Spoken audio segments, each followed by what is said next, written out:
Hey everyone, welcome back. In this video, I'll show you how to automatically remove silencers in Adobe Premiere Pro without using any plugins.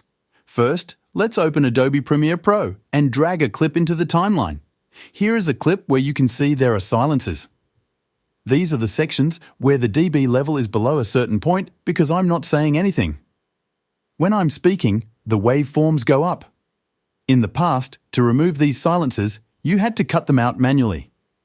But now, if you have an Adobe Premiere Pro subscription, you can automatically remove silencers. Here's how to do it. First, click on the text panel. If you don't see the text panel, go to the top, click on Window, then click on Text to enable the text panel.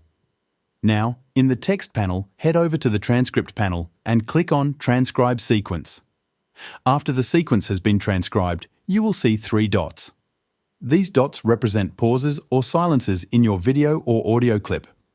Next, beside the search option, you will see a filter icon.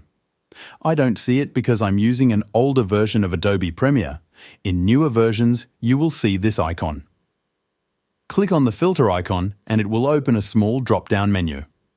From there, click on Pause. This will automatically select all the pauses in your video. Now, you will see Delete and Delete All buttons. If you want to delete a specific pause, select that pause and click Delete. If you want to remove all the pauses, simply click Delete All, and all the pauses in the video will be removed in just one click. And that's it. You've successfully removed silencers from your video automatically in Adobe Premiere Pro. If you found this tutorial helpful, don't forget to like and subscribe to the channel for more tutorials like this. Thanks for watching.